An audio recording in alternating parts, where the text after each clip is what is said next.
सभी प्यारे दोस्तों का स्वागत है सार्थक कोचिंग क्लास में। जैसा कि आप सभी साथियों को पता है, हमारी हिंदी की सभी एक दिवसीय एग्जाम्स के लिए कंप्लीट हिंदी की चैप्टर वाइज क्लास चल रही है, जिसमें हमने बहुत सारे चैप्टर कंप्लीट कर लिए हैं। ठीक है दोस्तों, आज का जो हमारा चैप्टर है वो नया चैप्टर है और आज के चैप्टर का नाम है समास। क्या नाम है दोस्तों?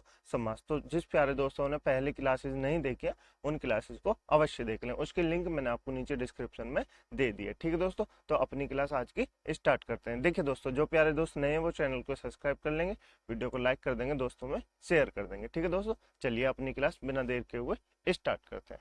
देखिए दोस्तों, आज का जो हमारा चैप्टर है वो चैप्टर नंबर 5 है और क्या है? समास। क्या है दोस्तों? समास।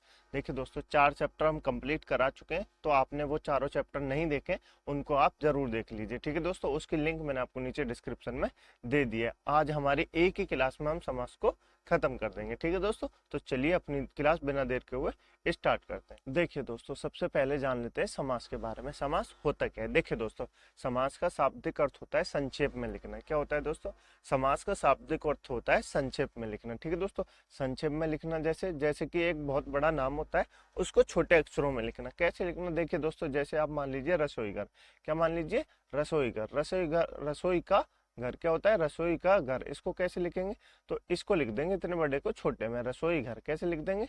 रसोई घर, ऐसे लिख देंगे। ठीक है दोस्तों, आप जैसे मान लीजिए रेलवे स्टेशन। ठीक है दोस्तों, बहुत सारी चीजें जिनको हम छोटा करके लिख सकते हैं, उसको कहते हैं संक्षेप में, यानी कि समास कहते हैं। क्या कहते हैं दोस्तों? उनको कहते हैं समास। ठीक है दोस्तों, समास की परिभाषा क्या होती है दोस्तों? एक बार समास की परिभाषा जान लेते हैं। देखिए दोस्तों, समास की परिभाषा होती है, समास का तात्पर्य है संक्षिप्तीकरण। संक्षिप्तीकरण जैसे मैंने अभी आपको समझाया था, संक्षेप में करना। क्या करना? छोटे में करना। बहुत बड़े अक्षर को छोटे में लिखना, उसको कहते हैं संक्षिप्तीकरण। ठीक है दोस्तों, दो या दो से अधिक शब्दों से मिलकर बने हुए एक नवीन एवं सार्थक शब्द को समास कहते हैं। ठीक है दोस्तों, देखिए दोस्तों, जब दो शब्द मिले होते हैं, जैसे अभी मिला है रसोई और एक क्या मिला है? घर, तो क्या बन गया? रसोई घर बन गया। इसका एक अपना शाब्दिक अर्थ होता है। ठीक है दोस्तों, रसोई घर का शाब्दिक अर्थ होता है। जैसे कि अपना मैंने बताया रसोई का घर, रसोई के लिए घर जो होता है उसको कैसे बनते हैं? रसोई घर। ठीक है दोस्तों, इसी तरह आप तोड़ सकते हैं, इसको कहते हैं समास। ठीक है दोस्तों, चलिए आगे चलते हैं। देखिए दोस्तों, अब हमने क्या जानना है? अब हमने जानना है, हमने समास के बारे में। समास तो जान लिया क्या होता है, लेकिन आपने नाम सुना होगा एक और, समास विग्रह। समास विग्रह का अर्थ क्या होता है दोस्तों? समास विग्रह का अर्थ होता है सामसिक शब्दों के बीच के संबंधों को स्पष्ट करना, समास विग्रह कहलाता है। विग्रह के पश्चात सामसिक शब्दों का लोप हो जाता है। देखिए, जैसे आपको मैंने बताया था, क्या बताया था? आप देखिए यहाँ लिख रहा है राज का पुत्र। राजा का पुत्र होता है, राजा का पुत्र। राजा का पुत्र होता है ना, इसको कैसे तोड़ेंगे? इसको तोड़ेंगे राजपुत्र। कैसे तोड़ेंगे? राजपुत्र। ठीक है दोस्तों, कल मैंने आपको संधि पढ़ा चुके हैं हम, तो आपको संधि याद होगी। देखिए दोस्तों, राजपुत्र यानी राजा का पुत्र। अब राजा का पुत्र होगा तो हमने क्या लिख दिया? हमने राजपुत्र लिख दिया। होना क्या चाहिए था? राजा का पुत्र। अब राजा का पुत्र में क्या लोप हो गया? का लोप हो गया। क्या लोप हो गया दोस्तों? का लोप हो गया। तो वो क्या होता है? वो समास विग्रह होता है। ठीक है दोस्तों, तो आपको समास विग्रह समझ में आया और समास भी समझ में आया। ठीक है दोस्तों, सामसिक पद कितने होते हैं दोस्तों? सामसिक पद होते हैं दो। कौन से होते हैं दोस्तों? समास विग्रह में दो सामसिक पद होते हैं। एक तो पूर्व पद होता है। क्या होता है दोस्तों? एक तो पूर्व पद होता है, एक होता है उत्तर पद। क्या होता है दोस्तों? एक तो पूर्व पद होता है, एक होता है उत्तर पद। ठीक है दोस्तों, पूर्व पद क्या होता है? पूर्व पद पहले का पद होता है। जैसे कि मैंने अभी आपको लिख के दिखाया था रसोई घर। क्या लिख के दिखाया था? रसोई घर लिख के दिखाया था। ठीक है दोस्तों, जैसे राजा का पुत्र राजपुत्र लिख रहा है, तो हमने रसोई घर लिख के दिखाया था। अब हम इसको तोड़ेंगे, तो कैसे तोड़ेंगे? रसोई प्लस घर के में। ठीक है दोस्तों, तो रसोई क्या हो गया? रसोई पहला वर्ण हो गया। क्या हो गया? रसोई पहला अर्थ हो गया। दूसरा क्या हो गया? दूसरा हो गया घर। ठीक है दोस्तों, तो आप जानेंगे पूर्व पद और उत्तर पद क्या होता है। ठीक है दोस्तों, पूर्व पद क्या होता है? जो पहले का वर्ण होता है, और उत्तर पद क्या होता है? जो बाद का वर्ण होता है। ठीक है दोस्तों, बस आपको इतना ही जानना था। जैसे मैंने यहाँ लिखा भी है, जैसे गंगा जल। गंगा, इसमें गंगा क्या है? गंगा पूर्व पद है और जल क्या है? जल उत्तर पद है। गंगा जल को कैसे विच्छेद करेंगे? गंगा प्लस जल। कैसे तोड़ेंगे? गंगा धन जल में। ठीक है दोस्तों, गंगा धन जल में तोड़ देंगे, तो गंगा क्या हो जाएगा? गंगा पूर्व पद हो जाएगा और जल क्या हो जाएगा? जल उत्तर पद हो जाएगा। ठीक है दोस्तों, समझ में आया? बिल्कुल आया होगा। ठीक है दोस्तों, अब जान लेते हैं दोस्तों प्रधान पद और गौण पद क्या होते हैं। आपने नाम सुना होगा प्रधान पद और गौण पद, यदि नहीं सुने तो आज जान लीजिए प्रधान पद और गौण पद क्या होते हैं। देखिए दोस्तों, जब हम समाज पढ़ते हैं तो समाज में प्रधान पद और गौण पद का बहुत महत्वपूर्ण है। देखिए दोस्तों, वह पद होगा जिससे सामसिक शब्द का अर्थ पूरी तरह प्रभावित होगा। प्रधान पद क्या होगा? वह पद होगा जिससे सामसिक शब्द का अर्थ पूरी तरह प्रभावित होगा। ठीक है दोस्तों, गौण पद क्या होगा? गौण पद वह पद होगा जिससे सामसिक शब्द में बहुत कम या ना के बराबर कोई प्रभाव पड़े। ठीक है दोस्तों, गौण पद मतलब जिससे ना के बराबर किसी शब्द में प्रभाव पड़े। ठीक है दोस्तों, प्रधान पद जिससे पूरे शब्द में बहुत बहुत प्रभाव पड़े। ठीक है दोस्तों, तो वो होता है प्रधान शब्द और गौण शब्द। आगे चल के हम बताएंगे एग्जाम्पल में कि गौण शब्द और प्रधान शब्द क्या होते हैं। अभी आप इतना जान लीजिए। ठीक है दोस्तों, समास के भेद कितने होते हैं? समास 6 प्रकार के होते हैं। समास कितने प्रकार के होते हैं? समास 6 प्रकार के होते हैं। आपसे एग्जाम में पूछे समास कितने प्रकार के होते हैं, तो आपको बताना है समास 6 प्रकार के होते हैं। ठीक है दोस्तों, कितने प्रकार के होते हैं? समास 6 प्रकार के होते हैं। कौन कौन से होते हैं? एक होते हैं अव्ययभाव। क्या होता है दोस्तों? एक होता है अव्ययभाव समास, एक होता है तत्पुरुष समास, एक होता है द्विगु समास, एक होता है द्वंद्व समास, एक होता है बहुव्रीहि समास और एक होता है कर्मधारय समास। ठीक है दोस्तों, कौन कौन से होते हैं आप बोलेंगे एक बार? अव्ययभाव समास, तत्पुरुष समास, द्विगु समास, द्वंद्व समास, बहुव्रीहि समास और कर्मधारय समास। ठीक है दोस्तों, तो 6 प्रकार के समास होते हैं। देखिए दोस्तों, अव्ययभाव में पूर्व पद प्रधान होता है। क्या होता है? पूर्व पद प्रधान होता है। अब तो आपको ये पता है पूर्व पद क्या होता है। पूर्व पद और उत्तर पद मैंने आपको बता दी। पूर्व पद क्या होता है दोस्तों? पूर्व पद होता है पहले का पद, यानी कि अव्ययभाव में जो पहले का पद होता है वो प्रधान होता है। ठीक है दोस्तों, तत्पुरुष समास में क्या होता है? तत्पुरुष समास में उत्तर का पद प्रधान होता है, उत्तर पद प्रधान होता है, यानी कि लास्ट में जो पद होता है वो प्रधान होता है। ठीक है दोस्तों, द्विगु समास में क्या होता है? द्विगु समास में भी उत्तर पद प्रधान होता है। ठीक है दोस्तों, द्वंद्व समास में क्या होता है? द्वंद्व समास में पूर्व और उत्तर पद दोनों प्रधान होते हैं। ठीक है दोस्तों, बस अभी आपको इतना याद रखना है। आगे चल के मैं आपको बताऊंगा कैसे कैसे उत्तर पद और प्रधान पद होते हैं, उनको आपको पहचानना है। ठीक है दोस्तों, बहुव्रीहि समास में क्या होता है? बहुव्रीहि समास में पूर्व व उत्तर पद दोनों अप्रधान होते हैं। क्या होते हैं? दोनों अप्रधान होते हैं और गौण होते हैं। क्या होते हैं? गौण होते हैं। ठीक है दोस्तों, गौण जैसे अभी मैंने आपको बताया था वह पद जिससे सामसिक शब्द पर बहुत कम या ना के बराबर प्रभाव पड़े। ठीक है दोस्तों, वह होते हैं गौण शब्द। कर्मधारय समास का क्या होता है? कर्मधारय समास में उत्तर पद प्रधान होता है। क्या होता है दोस्तों? कर्मधारय समास में उत्तर पद प्रधान होता है। तो आपको समास समझ में आए क्या समास होता है? 6 प्रकार के समास होते हैं। ठीक है दोस्तों, कौन कौन से होते हैं? अव्ययभाव समास, तत्पुरुष समास, द्विगु समास, द्वंद्व समास, बहुव्रीहि समास, कर्मधारय समास। ठीक है दोस्तों, अव्ययभाव में कौन सा पद प्रधान होता है? पूर्व पद प्रधान होता है। तत्पुरुष समास में कौन सा पद प्रधान होता है? उत्तर पद प्रधान होता है। ठीक है दोस्तों, द्विगु समास में कौन सा पद प्रधान होता है? उत्तर पद प्रधान होता है। द्वंद्व समास में कौन सा शब्द प्रधान होता है? पूर्व व उत्तर पद दोनों प्रधान होते हैं। ठीक है दोस्तों, बहुव्रीहि समास में कौन सा पद प्रधान होता है? पूर्व व उत्तर पद दोनों अप्रधान होते हैं, यानी कि कोई भी शब्द प्रधान नहीं होता। ठीक है दोस्तों, कर्मधारय में कौन सा पद प्रधान होता है? उत्तर पद प्रधान होता है। ठीक है दोस्तों, समास के आपको भेद समझ में आए। मुझे उम्मीद है आपको समास के भेद समझ में आए होंगे। अब देखिए उनके बारे में जान लेते हैं कैसे कैसे होते हैं। देखिए आपके समास, अव्ययभाव समास क्या होता है? देखिए दोस्तों, अव्ययभाव समास की परिभाषा लिखी हुई है, जिस समास का पहला पद, जिस समास का पहला या पूर्व पद प्रधान हो और वह अव्ययभाव हो, उसे क्या कहते हैं? अव्ययभाव समास कहते हैं। ठीक है दोस्तों, जैसे मैंने आपको बताया था पहला पद प्रधान हो, यानी कि ठीक है दोस्तों पूर्व पद प्रधान हो, उसको क्या कहते हैं? उसको कहते हैं अव्ययभाव समास। ठीक है दोस्तों, जैसे कि एक एग्जांपल देख लेते हैं। एक है यथामति। यथामति मतलब मति के अनुसार। क्या होता है? यथामति मतलब मति के अनुसार। ठीक है दोस्तों, आमरण मतलब मृत्यु कर। इनमें यथा और आ क्या है? या अव्यय। ठीक है दोस्तों, अव्यय क्या है दोस्तों? आ और अव्यय। देखिए दोस्तों, मैं आपको बता दूं अव्यय भाव में क्या होता है। अव्यय भाव में उपसर्ग जो होते हैं ना, उपसर्ग अभी हमने पढ़े नहीं है तो आपको पता नहीं होगा, आप अभी थोड़े से जान लीजिए। उपसर्ग और प्रत्यय क्या होते हैं? उपसर्ग और प्रत्यय जो होते हैं ना, वो अव्ययभाव समास में आते हैं। अव्ययभाव समास में क्या आते हैं? उपसर्ग और प्रत्यय आते हैं। देखिए दोस्तों, उपसर्ग और प्रत्यय क्या आते हैं? आपको छोटे छोटे शब्दों में बता देता हूँ। वो शब्द जिनका किसी शब्द में जुड़ने से क्या होता है दोस्तों? वो वर्ण जिनके किसी शब्द में जुड़ने से ना के बराबर अर्थ हो। जैसे कि क्या लिख ले? आजीवन लिख ले। क्या लिख ले? आजीवन लिख ले। ठीक है दोस्तों, तो आजीवन में क्या कोई फर्क पड़ेगा? नहीं। जैसे हम इसको आ लिख देंगे, आ प्लस जीवन। कैसे लिख देंगे? आ प्लस जीवन से लिख देंगे। तो इस जीवन में कोई फर्क पड़ा? नहीं पड़ा।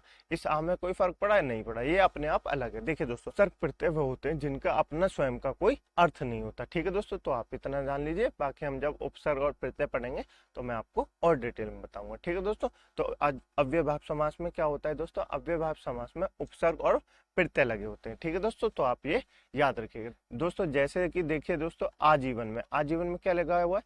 आजीवन में आ प्रत्यय लगा हुआ है। क्या लगा है दोस्तों? आ धन जीवन। कैसे बना हुआ है? आ धन जीवन से बना हुआ है। तो आ क्या लगा हुआ है?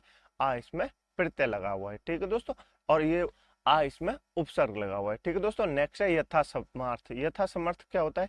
यथा समर्थ क्या होता है दोस्तों? यथा में क्या लगा हुआ है? यथा धन समर्थ। क्या लगा हुआ है दोस्तों? यथा धन सामर्थ्य। ठीक है दोस्तों, यथा धन सामर्थ्य लगा हुआ है, तो इसमें यथा क्या है, यथा एक उपसर्ग है। ठीक है दोस्तों, नेक्स्ट देखेंगे यथाशक्ति। यथाशक्ति में यथा क्या है, यथा एक उपसर्ग है, बाकी शक्ति का अपना सार्थक अर्थ है। ठीक है दोस्तों, यथा नेक्स्ट क्या है, यथा विधि। यथा विधि मतलब यथा धन विधि। क्या दोस्तों, यथा धन विधि। ठीक है दोस्तों, विधि का अपना रूप है और अयथा का कोई रूप नहीं होता। ठीक है दोस्तों, तो यथा क्या है, यथा एक उपसर्ग है। ठीक है दोस्तों, जैसे कि भरपेट। भरपेट क्या है, भरपेट में भर क्या है, भर एक उपसर्ग है। ठीक है दोस्तों, क्या है, भर एक उपसर्ग है। तो आपसे एग्जाम में ये बहुत पूछे जाते हैं, इसलिए आप इनको याद रखिएगा, जैसे भरपेट और बहुत सारे हो गए। ठीक है दोस्तों, नेक्स्ट है हर रोज। हर रोज क्या है, हर रोज में हर प्रत्यय और रोज क्या है, रोज अपना डेली का जो वर्क होता है वो होता है रोज। ठीक है दोस्तों, तो क्या हो गया, रोज हर एक प्रत्यय हो गया और रोज क्या हो गया, डेली का अर्थ। ठीक है दोस्तों, रोज का अपना सार्थक अर्थ होता है। नेक्स्ट क्या, नेक्स्ट देखिए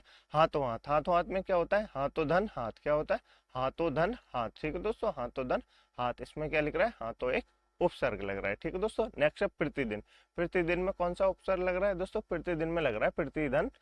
क्या लग रहा है, प्रतिधन दिन से। क्या लग रहा है दोस्तों, प्रतिधन दिन से लग रहा है। तो प्रति क्या है, प्रति इसमें उपसर्ग लग रहा है। ठीक है दोस्तों, नेक्स्ट है बेशक। बेशक कैसे लिखे जाएंगे, बेधन शक से। कैसे लिखा जाएगा, बेधन शक से। तो बे क्या है इसमें, बे एक जैसे कि आप बना सकते हैं बे से बेअकल। ठीक है दोस्तों, तो ऐसे क्या है, बे जो होता है वो एक अपसर्ग होता है। ठीक है दोस्तों, तो आप ये समझ जाएंगे। नेक्स्ट क्या है, नेक्स्ट है निडर। निडर में क्या लग रहा है दोस्तों, नी धन क्या लग रहा है, नी धन डर लग रहा है। क्या लग रहा है, नी धन डर लग रहा है, तो ये क्या हो जाएगा, निडर। नी क्या है इसमें, नी एक उपसर्ग है। ठीक है दोस्तों, नेक्स्ट है निशब्द। निसंदेह क्या है, नी धन संदेह। क्या है दोस्तों, नी धन संदेह। तो नी क्या है इसमें, नी एक उपसर्ग है। ठीक है दोस्तों, नेक्स्ट प्रतिवर्ष। प्रतिवर्ष में क्या संदेह, प्रतिधन वर्ष। क्या है दोस्तों, प्रतिधन वर्ष। तो आप इसमें बताएंगे क्या उपसर्ग है, इसमें प्रति उपसर्ग। क्या है दोस्तों, इसमें प्रति उपसर्ग। तो आपको समझ में आया अव्ययभाव समास क्या होता है।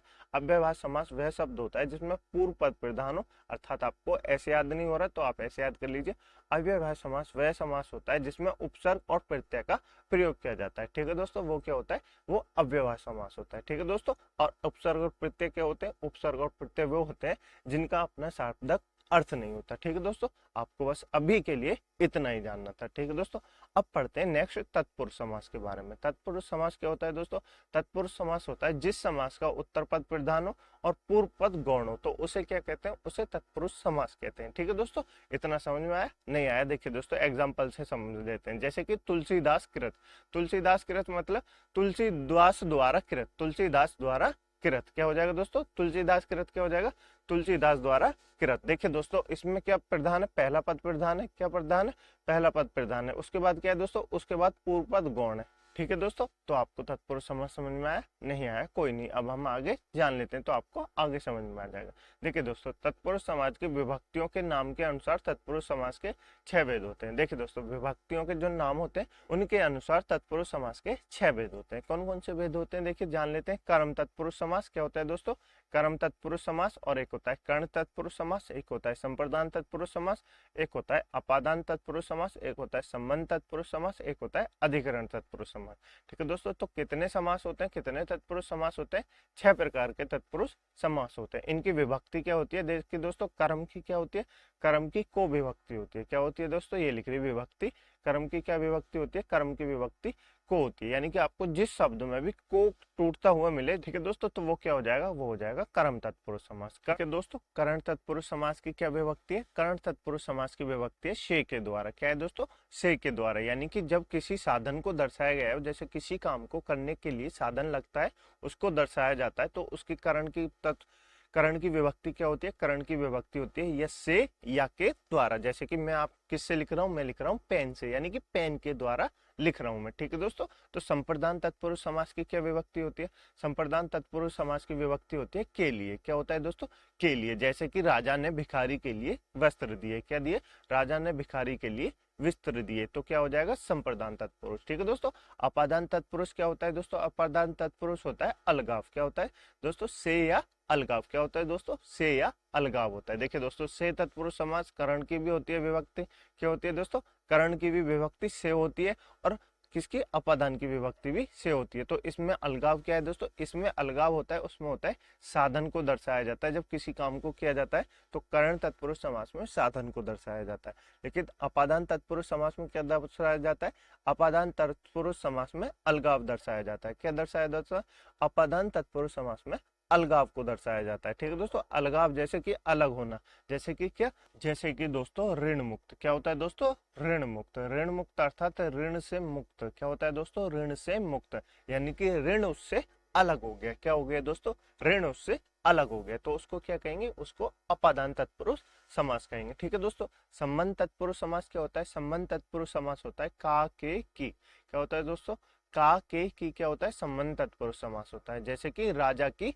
बेटी, क्या होता है, राजा की बेटो, क्या दर्शा रहा है दोस्तों, तो संबंध दर्शा रहा है। ठीक है दोस्तों, अब नेक्स्ट है अधिकरण तत्पुरुष समास। अधिकरण तत्पुरुष समास क्या होता है, अधिकरण तत्पुरुष समास में होता है मैं पर की विभक्ति। क्या होता है दोस्तों, मैं पर की विभक्ति होती है अधिकरण तत्पुरुष समास में। ठीक है दोस्तों, तो आप समझ गए तत्पुरुष समास के कितने भेद होते हैं। तत्पुरुष समास की विभक्तियों के अनुसार तत्पुरुष समास 6 के भेद होते हैं। कितने भेद होते हैं, तत्पुरुष समास के 6 भेद होते हैं। ठीक है दोस्तों, कौन कौन से भेद होते हैं, कर्म तत्पुरुष समास, करण तत्पुरुष समास, संप्रदान तत्पुरुष समास, अपादान तत्पुरुष समास, संबंध तत्पुरुष समास, और कौन सा होता है, अधिकरण तत्पुरुष समास। ठीक है दोस्तों, तो अब हम जान लेते हैं इनके कुछ उदाहरण। ठीक है दोस्तों, कैसे कैसे जान लेते हैं, देखिए दोस्तों, कर्म तत्पुरुष समास के उदाहरण क्या होते हैं। कर्म की विभक्ति क्या होती है दोस्तों, पहले बताइए, कर्म की विभक्ति होती है को। क्या होती है दोस्तों, कर्म की विभक्ति होती है को। तो मैंने आपको बताया, जब कोई भी वर्ण किससे टूटे, को विभक्ति से टूटे, तो वो क्या हो जाएगा, कर्म तत्पुरुष समास हो जाएगा। ठीक है दोस्तों, देखिए जैसे वन गमन, क्या होता है, वन को गमन। क्या होता है दोस्तों, वन को गमन, यानी वन को जाने वाले को क्या कहते हैं, वन को गमन। तो किससे टूटा है, को से टूटा है, तो कौन सा समास हो जाएगा, कर्मधारय तत्पुरुष समास हो जाएगा। ठीक है दोस्तों, नेक्स्ट है चिड़ी मार। चिड़ी मार कैसे, चिड़ी को मारने वाला। क्या होता है दोस्तों, चिड़ी को मारने वाला। क्या लिख रहा है, चिड़ी को मारने वाला, तो क्या विभक्ति हो जाएगी, को विभक्ति हो जाएगी। और को विभक्ति किसकी होती है, कर्म तत्पुरुष समास की होती है। ठीक है दोस्तों, नेक्स्ट है जेब कतरा। जेब कतरा जैसे जेब को कतरने वाला। क्या होता है दोस्तों, जेब को कतरने वाला होता है जेब कतरा। ठीक है दोस्तों, तो क्या हो जाएगा, कर्मधारय तत्पुरुष समास हो जाएगा। नेक्स्ट है गगन चुंबी। गगन चुंबी यानी गगन को चूमने वाला। क्या हो जाएगा दोस्तों, यानी गगन को चूमने वाला, तो क्या हो जाएगा, गगन चुंबी। ठीक है दोस्तों, तो इसमें क्या हो जाएगा, कर्मधारय तत्पुरुष समास। ठीक है दोस्तों, आपको कर्मधारय तत्पुरुष समास के उदाहरण समझ में आए, बिल्कुल समझ में आए होंगे। बस आपको इतना याद रखना है, कर्मधारय तत्पुरुष समास की विभक्ति क्या होती है, को विभक्ति होती है। क्या होती है दोस्तों, को विभक्ति होती है, यानी कि जब कोई वर्ण को से टूटे तो वो क्या हो जाएगा, कर्मधारय तत्पुरुष समास हो जाएगा। ठीक है दोस्तों, नेक्स्ट है करण तत्पुरुष समास। करण तत्पुरुष समास क्या होता है दोस्तों, पहले बताइए, करण की विभक्ति क्या होती है। करण की विभक्ति होती है से या के द्वारा। क्या होती है दोस्तों, से या के द्वारा। ठीक है दोस्तों, यानी जब किसी भी साधन को दर्शाया जाए तो वो क्या होता है, वो होता है करण तत्पुरुष समास। ठीक है दोस्तों, जैसे देखिए रेखांकित। क्या होता है दोस्तों, रेखांकित। रेखांकित अर्थात रेखा के द्वारा अंकित। क्या होता है दोस्तों, रेखा के द्वारा अंकित है।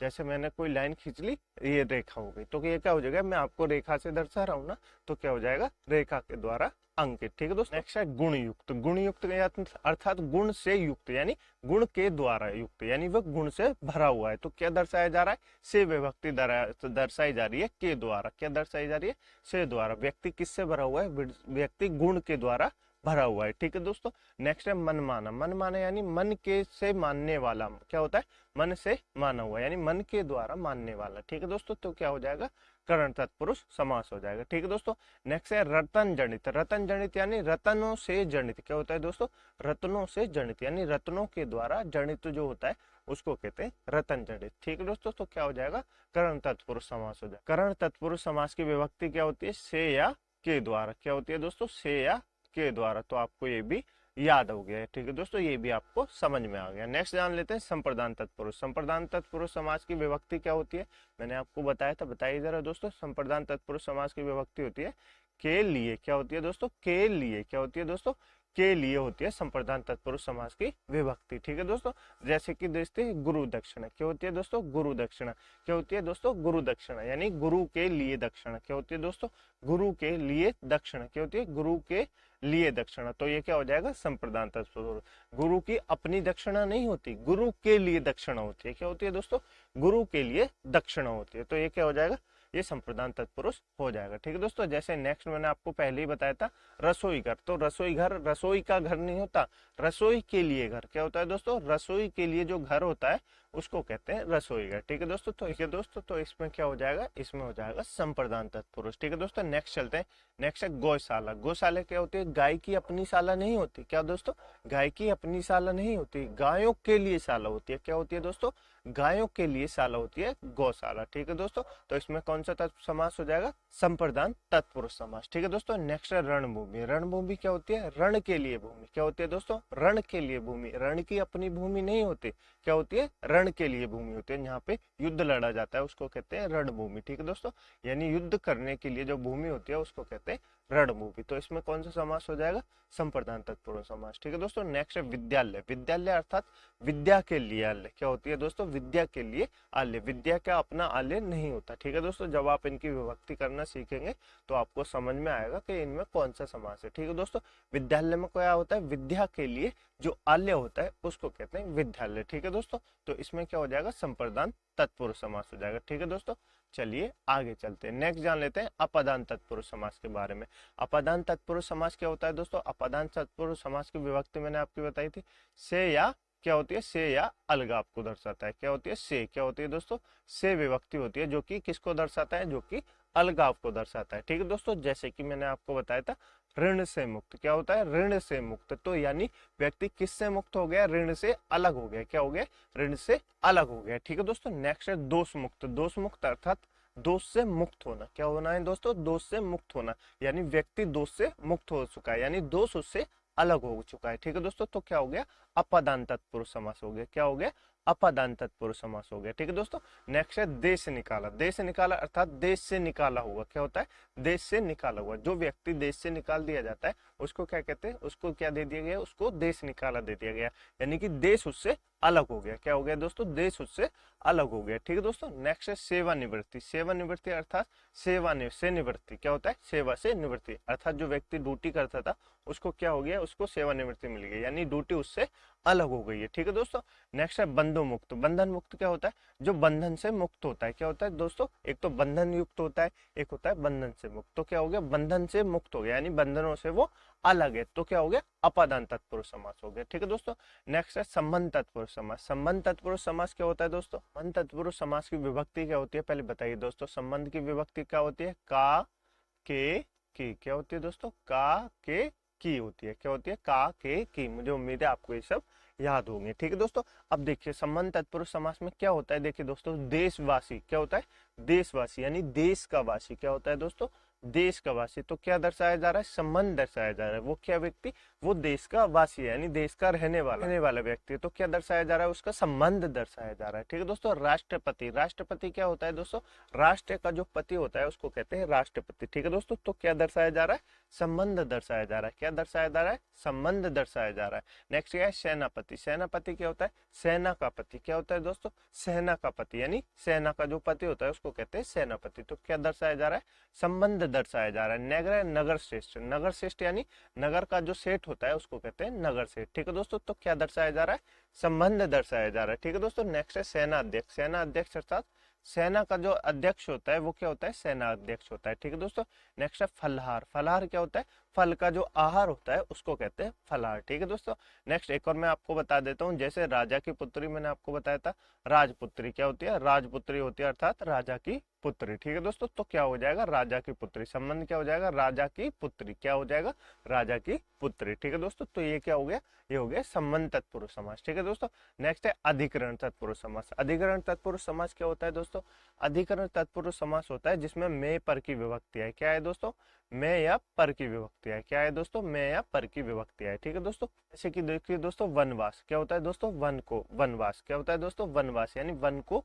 जाने वाले। क्या होता है दोस्तों, वन को जाने वाले, यानी वन में जो वास करते हैं उनको क्या कहते हैं, उनको कहते हैं वनवास। ठीक है दोस्तों, तो क्या हो गया, ये कौन सा तत्पुरुष समास हो गया, ये हो गया अधिकरण तत्पुरुष समास। ठीक है दोस्तों, नेक्स्ट है ध्यान मग्न। ध्यान मग्न यानी ध्यान में मगन, क्या होता है दोस्तों, ध्यान में मगन, तो क्या हो जाएगा, तो हो जाएगा अधिकरण तत्पुरुष समास। ठीक है दोस्तों, नेक्स्ट है घुड़सवार यानी घोड़े पर सवार, क्या होता है दोस्तों, घोड़े पर सवार। ठीक है दोस्तों, ठीक है दोस्तों, घुड़सवार यानी घोड़े पर सवार, क्या हो जाएगा, घोड़े पर सवार। ठीक है दोस्तों, चलिए नेक्स्ट चलते हैं। नेक्स्ट है जलमग्न यानी जल में मग्न, क्या होता है दोस्तों, जल में मग्न, तो क्या हो जाएगा, अधिकरण तत्पुरुष समास। ठीक है दोस्तों, नेक्स्ट है कृतघ्न, क्या होता है दोस्तों, कृतघ्न अर्थात घी में पका अन्न, क्या होता है दोस्तों, घी में पका अन्न, तो क्या हो जाएगा, अधिकरण तत्पुरुष समास हो जाएगा। ठीक है दोस्तों, मुझे उम्मीद है आपको तत्पुरुष समास बिल्कुल समझ में आ गया होगा। ठीक है दोस्तों, नेक्स्ट जान लेते हैं दोस्तों। नेक्स्ट है कर्मधारय समास। क्या है दोस्तों, कर्मधारय समास अर्थात कर्मधारय समास का अर्थ क्या होता है दोस्तों, कर्मधारय समास का अर्थ होता है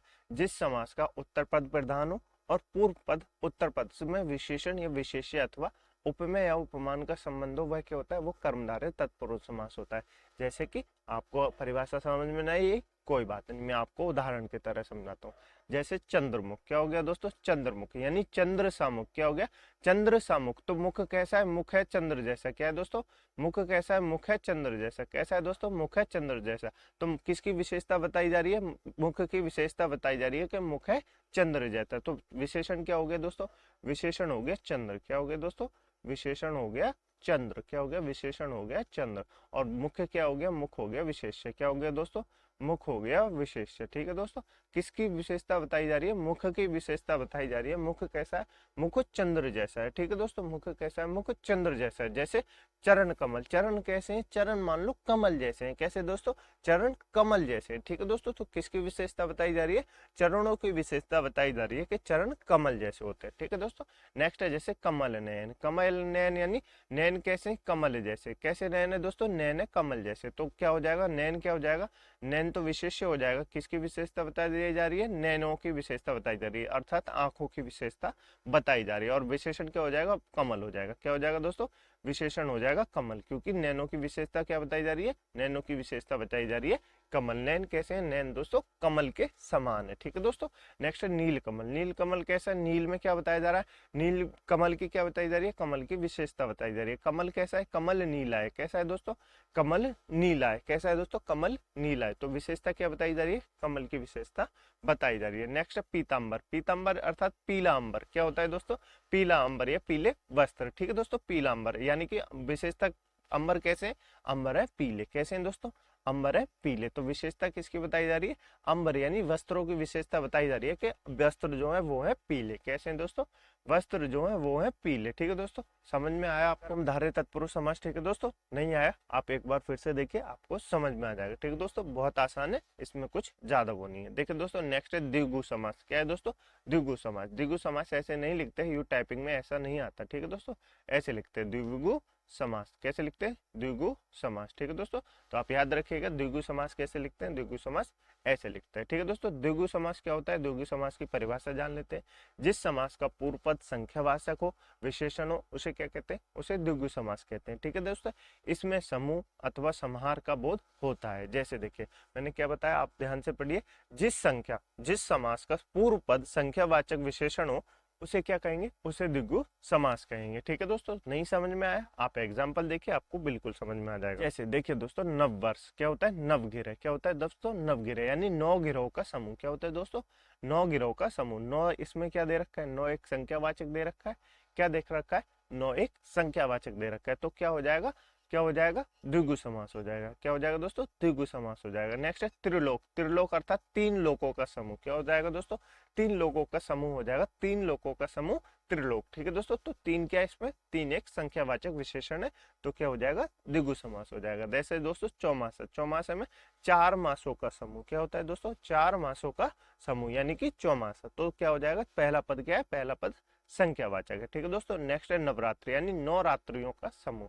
क्या हो जाएगा दोस्तों, 9 रात्रियों का समूह, क्या हो जाएगा, नवरात्रि। ठीक है दोस्तों, नेक्स्ट है अठन्नी। अठन्नी में क्या हो जाएगा, 8 आनों का समूह। क्या हो जाएगा दोस्तों, 8 आनों का समूह, तो क्या हो जाएगा द्विगु समास हो जाएगा। ठीक है दोस्तों, एक बहुत ज्यादा एग्जाम्पल में जो एग्जाम में पूछा जाता है वो मैं आपको बताता हूँ। जैसे कि देखिए आपसे पूछेगा, क्या पूछेगा, आपसे पूछेगा 15, मान लीजिए आपसे पूछ रहा है 15, क्या मान रहा है, पूछ रहा है आपसे पूछ रहा है 15। ठीक है दोस्तों, तो 15 कैसे लिखते हैं, 1 और 5 से लिखते हैं। कैसे लिखते हैं दोस्तों, 1 और 5 से लिखते हैं। तो एक अपना खुद का सार्थक अर्थ रखता है, जैसे कि एक व्यक्ति, और 5 अपना अलग सार्थक अर्थ रखता है। तो क्या हो जाएगा, ये दोनों अलग अलग हो जाएंगे। क्या हो जाएंगे, दोनों अलग अलग हो जाएंगे। तो ये क्या हो जाएगा, इसमें हो जाएगा द्वंद्व समास। क्या हो जाएगा दोस्तों, इसमें हो जाएगा द्वंद्व समास। जब दोनों का अपने अलग अलग बोध प्रकट कर रहे हो तो हो जाता है द्वंद्व समास। ठीक है दोस्तों, तो इनमें क्या होता है, जब पहला पद संख्यावाचक हो तो क्या होता है, तो होता है द्विगु समास। ठीक है दोस्तों, जब दोनों पद संख्यावाचक हो तो क्या हो जाएगा, द्वंद्व समास। क्या हो जाएगा दोस्तों, द्वंद्व समास। ठीक है दोस्तों, यानी कि 1 से लेकर 9 तक की जो काउंटिंग है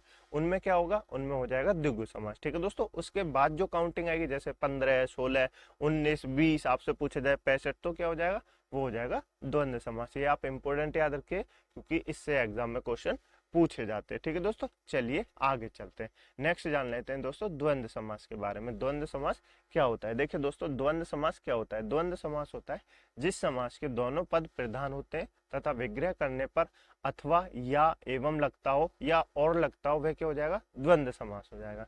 क्या हो जाएगा दोस्तों, द्वंद्व समास हो जाएगा। द्वंद्व समास ऐसे नहीं लिखते, ऐसे लिखते हैं। कैसे लिखते हैं, द्वंद्व समास ऐसे लिखते हैं। ठीक है दोस्तों, तो आप याद रखेंगे द्वंद्व समास ऐसे लिखते हैं। तो द्वंद्व समास होता क्या है दोस्तों, जिस समास के दोनों पद प्रधान होते हैं तथा विग्रह करने पर और अथवा या एवं लगता है वह होता है द्वंद्व समास। ठीक है दोस्तों, उदाहरण के रूप में जान लेते हैं, जैसे पाप और पुण्य। क्या होता है, पाप और पुण्य। इसमें क्या होता है दोस्तों, इसमें विलोम शब्द भी आते हैं। क्या होते हैं दोस्तों, इसमें विलोम शब्द भी आते हैं। जैसे लाभ और हानि, क्या होता है दोस्तों, लाभ और हानि, इसमें विलोम शब्द भी आते हैं। ये भी आप याद रखेंगे। ठीक है दोस्तों, ये जो बीच में चिन्ह लगा हुआ है ये क्या होता है, ये योजक चिन्ह होता है। क्या होता है दोस्तों, ये जो लगा हुआ है ये क्या होता है, ये योजक चिन्ह होता है। तो आप इसको याद रखेंगे जब हम चिन्ह पढ़ेंगे। ठीक है दोस्तों, तो उसमें जानेंगे ये कौन सा चिन्ह है, ये योजक चिन्ह है। ठीक है दोस्तों, पाप और पुण्य, इसमें क्या विभक्ति आ रही है, और आ रही है। ठीक है दोस्तों, तो क्या हो जाएगा, द्वंद्व समास हो जाएगा। ठीक है दोस्तों, नेक्स्ट है अन्न जल। अन्न जल क्या हो जाएगा, अन्न और जल। क्या हो जाएगा दोस्तों, अन्न और जल। ठीक है दोस्तों, नेक्स्ट है सीताराम। सीताराम क्या हो जाएगा, सीता और राम के बारे में बताया जा रहा है। ठीक है दोस्तों, नेक्स्ट है खरा खोटा। खरा खोटा यानी ये तो अपने वो है खरा और खोटा। ठीक है दोस्तों, नेक्स्ट है ऊंच नीच। ऊंच नीच, ऊंच और नीच। नेक्स्ट है राधा कृष्ण। राधा कृष्ण क्या है, राधा और कृष्ण। ठीक है दोस्तों, देखिए दोस्तों मैं आपको एक और वो बता देता हूँ, जैसे कि आप लिखे देवासुर। क्या लिखेंगे, देवासुर लिखेंगे। क्या लिखेंगे दोस्तों, देवासुर। इसमें कौन सा समास है बताइए जरा दोस्तों, इसमें भी द्वंद्व समास है। कौन सा समास है दोस्तों, इसमें भी द्वंद्व समास है। कैसे द्वंद्व समास है, देखिए दोस्तों जब आप इसकी विभक्ति करेंगे तो कैसे करेंगे, देवधन, कैसे करेंगे, देवधन असुर से। कैसे करेंगे, देवधन असुर से करेंगे देश के। ठीक है दोस्तों, तो देव क्या होते हैं, देव अलग होते हैं, और असुर क्या होते हैं, असुर अलग होते हैं। तो इसमें कौन सा समास हो जाएगा, इसमें भी द्वंद्व समास हो जाएगा। ठीक है दोस्तों, तो आपको ये भी याद रखना है। चलिए आगे चलते हैं, नेक्स्ट जान लेते हैं। नेक्स्ट कौन सा है, बहुब्रीहि समास। बहुब्रीहि समास क्या होता है दोस्तों, बहुब्रीहि समास होता है जिस समास के दोनों पद अप्रधान हो और समस्त पद के अर्थ के अतिरिक्त कोई सांकेतिक अर्थ प्रदान हो, उसे कहते हैं बहुब्रीहि समास। लेकिन दोस्तों नहीं समझ में आया, मैं आपको बताता हूँ सिंपल लैंग्वेज में। जब दो अर्थ हो और दोनों अप्रधान हो और उनसे किसी तीसरे व्यक्ति का अर्थ प्रकट होता हो तो उसे क्या कहते हैं, उसे कहते हैं बहुब्रीहि समास। क्या कहते हैं, बहुब्रीहि समास। नहीं समझ में आया, देखिए दोस्तों आपको एक उदाहरण बताता हूँ, जैसे कि लंबोदर। क्या होता है दोस्तों, लंबोदर होता है। लंबोदर हम किसको कहते हैं, आप सभी को पता है, पता है। तो अब इसमें नाम तो बताने की जरूरत नहीं है कि लंबोदर किसको कहते हैं, अर्थात लंबोदर का अर्थ होता है उदर, यानी पेट जिसका बड़ा हो। क्या हो दोस्तों, पेट जिसका लंबा हो। तो आपको पता है लंबोदर कौन है, सबको पता है, तो बताने की जरूरत नहीं है। तो इससे क्या हो रहा है, लंबोदर का अपना सार्थक अर्थ है, और ये किसके बारे में बता रहा है, ये गणेश जी के बारे में बता रहा है। किसके बारे में बता रहा है, ये गणेश जी के बारे में बता रहा है। तो ये किसका अर्थ दे रहा है, ये किसी तीसरे व्यक्ति का अर्थ दे रहा है। ठीक है दोस्तों, तो ये क्या हो जाएगा, ये हो जाएगा बहुब्रीहि समास। यही होता है बहुब्रीहि समास। जैसे देखते हो उदाहरण जान लेते हैं, दशानन। दशानन यानी 10 हैं जिसके आनन, यानी 10 मुख जिसके हैं, उसको क्या है, वो है रावण। क्या है दोस्तों, रावण। तो रावण के बारे में बताया जा रहा है कि उसके 10 मुख हैं, वो क्या है, 10 मुख, उसका उपनाम है दशानन। ठीक है दोस्तों, नेक्स्ट है नीलकंठ। नीलकंठ किसको कहते हैं, आप सबको पता है, नीलकंठ कहते हैं शिव जी को। ठीक है दोस्तों, नीला है कंठ जिसका अर्थात शिव। क्या है दोस्तों, नीला है कंठ जिसका अर्थात शिव। नेक्स्ट है दोस्तों सुलोचना। सुलोचना अर्थात सुंदर है लोचन जिसके। क्या दोस्तों, सुंदर है लोचन जिसके अर्थात मेघनाथ की पत्नी। क्या है दोस्तों? अर्थात मेघनाथ की पत्नी को कहते हैं सुलोचना। ठीक है दोस्तों। नेक्स्ट है पीतांबर। पीतांबर अर्थात पीले हैं अंबर, यानी पीले हैं वस्त्र जिसके, वो क्या हो जाएगा? वो हो जाएंगे श्री कृष्ण, या उनको कहते हैं विष्णु जी। क्या कहते हैं? उनको कहते हैं विष्णु जी। ठीक है दोस्तों, तो आप याद रखेंगे पीतांबर। नेक्स्ट है लंबोदर, जो मैंने आपको बता दिया, लंबा है उधर जिसका, अर्थात गणेश जी। ठीक है दोस्तों। नेक्स्ट है श्वेतांबर। श्वेतांबर अर्थात श्वेत हैं जिसके अंबर, अर्थात सरस्वती जी। ठीक है दोस्तों, तो आप याद रखेंगे इन, ये क्या होते हैं? बहुब्रीहि समास होते हैं। जैसे कि आपको एक और मैं बताऊं, चक्रपाणी। क्या होता है दोस्तों? चक्रपाणी। क्या होता है दोस्तों? चक्रपाणी। तो ये क्या हो जाएंगे? ये हो जाएंगे विष्णु जी या कृष्ण जी। क्या हो जाएंगे? विष्णु जी या हो जाएंगे कृष्ण जी। ठीक है दोस्तों, विष्णु या कृष्ण जी। क्या हो जाएंगे दोस्तों? विष्णु या कृष्ण जी। चक्रपाणी कौन है? विष्णु या कृष्ण जी। तो ये क्या हो जाएंगे? ये हो जाएंगे बहुब्रीहि समास। ठीक है दोस्तों, आपको समास समझ में आए, मुझे उम्मीद है आपको समास समझ में आए होंगे। ठीक है दोस्तों, अगर आपको समाज समझ में आया तो वीडियो को लाइक कर दीजिए दोस्तों, दोस्तों में शेयर कर दीजिए। ठीक है दोस्तों।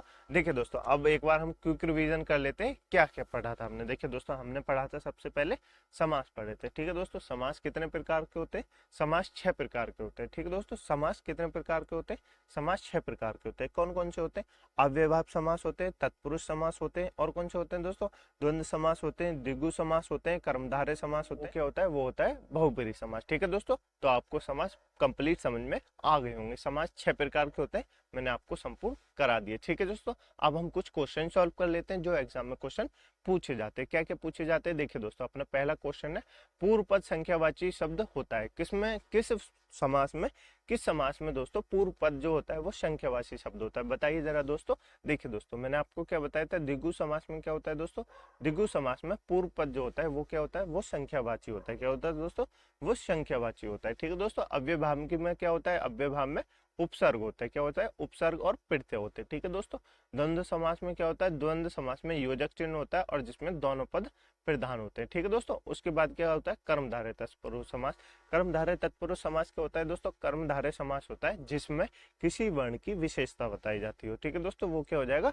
वो हो जाएगा कर्मधारय तत्पुरुष समास। नेक्स्ट चलते हैं, नेक्स्ट है दोस्तों जन्मांध। जन्मांध में कौन सा समास है? बताइए जरा दोस्तों, जन्मांध में कौन सा समास है? देखिए दोस्तों, जन्मांध को कैसे तोड़ेंगे? जन्म से अंधा। कैसे तोड़ेंगे?